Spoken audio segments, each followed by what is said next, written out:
ঈদ মানে খুশি, ঈদ মানে আনন্দ, সেটা ঈদের যত দিনেই হোক না কেন। ঈদের সময় রান্নাবান্নার কাজ থাকবে না সেটা হতে পারে না। মেয়েদের ঈদের খুশি হচ্ছে রান্নাবান্না, রান্নাবান্নার মধ্যে মেয়েদের খুশি আনন্দ সব কিছু জড়িয়ে থাকে। সেজন্য আপনাদের মাঝে রান্নাবান্না নিয়ে চলে আসলাম। ইদানিং অনেকই ব্যস্ত ছিলাম, রান্নাবান্না করতেছি। মেয়েরা রান্নাবান্না না করলে ঘরের মানুষরা খাবে কি? সেটা দেশে বলেন আর প্রবাসে বলেন, যেখানে হোক না কেন মেয়েদের থেকে রান্নাবান্না কিন্তু করতেই হবে। ঈদের খুশি এমনিতে আসে না, পেট শান্তি তো দুনিয়া শান্তি কথায় আসে না। ঈদের খুশিতে শুধু সুন্দর সুন্দর জামা পরলেই হয় না, ভালো ভালো ইয়াম্মি ইয়াম্মি খাবারও খেতে হয়। সেই ঈদের খুশিতে আমার বাচ্চাদের জন্য আজকে আমি গরুর নেহারি রান্না করব। নেহারি বলেন পায়া বলেন যে কোনো একটা বললেই হচ্ছে। নেহারির সাথে বিরিয়ানি হবে না সেরকম তো হতেই পারে না। আজকে আমি গরুর মাংসের বিরিয়ানিও রান্না করলাম আমার পরিবারের জন্য, আমার মেয়েদের জন্য।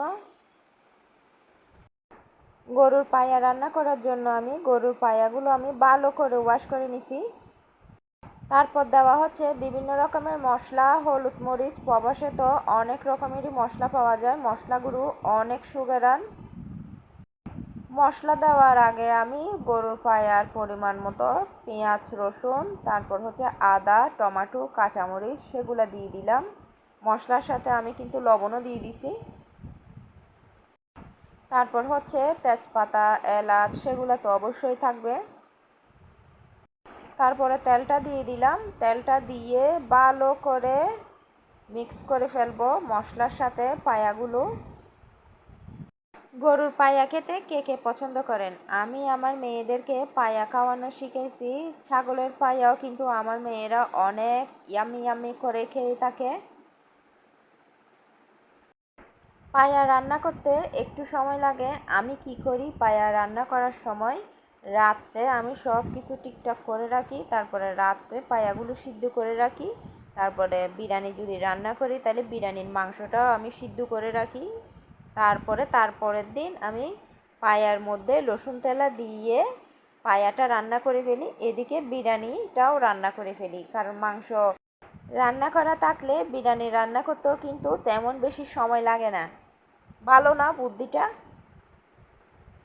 এদিকে গরুর মাংসটা ভালো করে আমি ক্লিন করে নিছি। তারপর পেঁয়াজ আদা রসুন টমেটো কাঁচামরিচ বিভিন্ন রকমের মশলা তেল দিয়ে আমি মাংসটা আমি মেখে রান্নার জন্য বসিয়ে দিলাম। এদিকে পায়াটা আমি একটু দেখতেছি কষানো হয়েছে নাকি। আমি কিন্তু পায়াতে আগে পুরা পানি দিয়ে ফেলি না, আমি একটু পায়াটা অল্প পানির মধ্যে কষিয়ে ফেলি।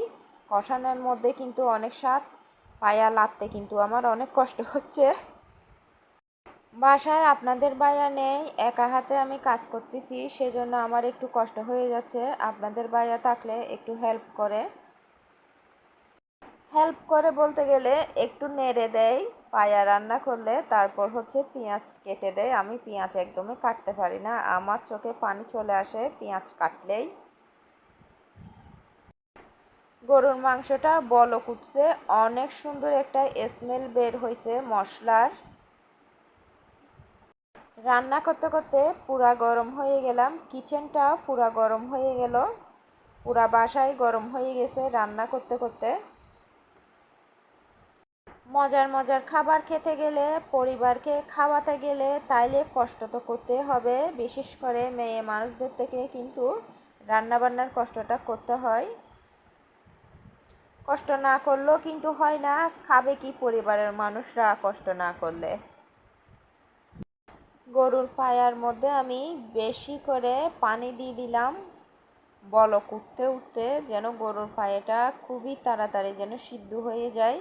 অনেকবারই পানি দেওয়া হয়েছে, অনেকক্ষণ করে সিদ্ধ করা হয়েছে। সিদ্ধ না হলে কিন্তু আমার থেকে গরুর পায়া খেতে ভালো লাগে না। আর আমার বাসায় তো ছোট বাচ্চারা আছে, ভালো করে সিদ্ধ না করলে কামড়াই খেতে পারে না আমার মেয়েরা। সেজন্য আমি গরুর পায়া যখনই রান্না করি তখনই সময় করে ভালো করে সিদ্ধ করে ফেলি।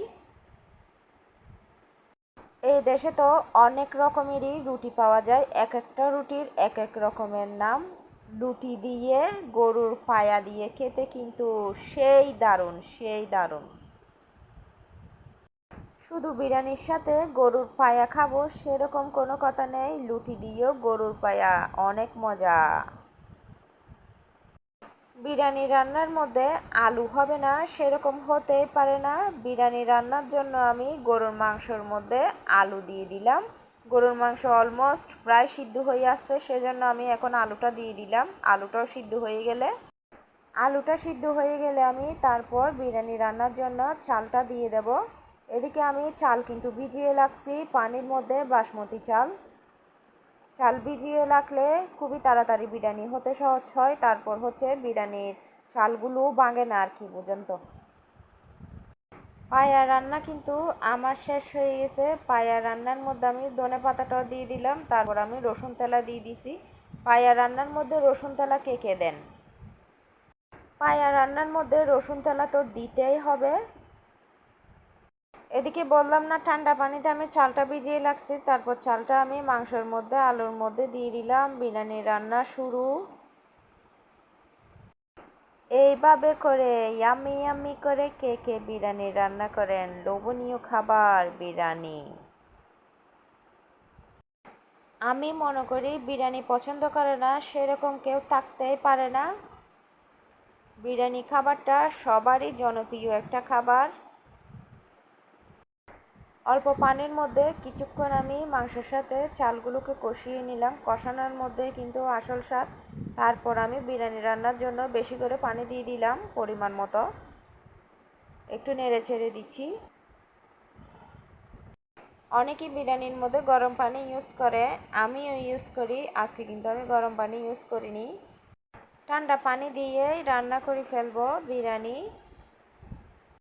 গরম পানি দিলে একটু তাড়াতাড়ি বিরিয়ানি রান্নাটা হয়ে যায়। যখন প্রথম প্রবাসে আসছিলাম তখন তো রান্না বান্না পারতামই না। আপনাদের ভাইয়া আমাকে রান্না শিখাইছে, প্রথম 2 মাস রান্না করে আমাকে খাওয়াইছে, কিচেনে তো আমাকে যেতে দেয়নি। 2 মাস পরে যখন আপনাদের ভাইয়াকে আমি হঠাৎ করে বিরিয়ানি রান্না করে খাওয়ালাম, আপনাদের ভাইয়া বলতেছে তোমার বিরিয়ানি তো রান্না অনেক মজা, আমি কিন্তু আর রান্না করব না। আমি যখন প্রথম প্রবাসে আসছিলাম দুবাইতে, তখন জুন জুলাই মাসের গরম ছিল, অনেকই গরম। দুবাইতে যারা আছে তারা তো জানেই জুন জুলাইয়ের গরম মানে অনেকই গরম। গরমের জন্য আমি কিচেনে যেতে পারতাম না, আমি সবসময় এসি রুমের মধ্যেই বসে থাকতাম। সেটাও বুঝতো, সেজন্য আমাকে 2 মাস রান্না করে খাওয়াইছে, নতুন বউ সেজন্য খাওয়াইছে, ভালোবাসা আর কি। নিজের জীবনের কথা অনেক কিছুই বলে ফেললাম আজকে আপনাদেরকে। বিরিয়ানি রান্নাটা হয়ে গেল আমার।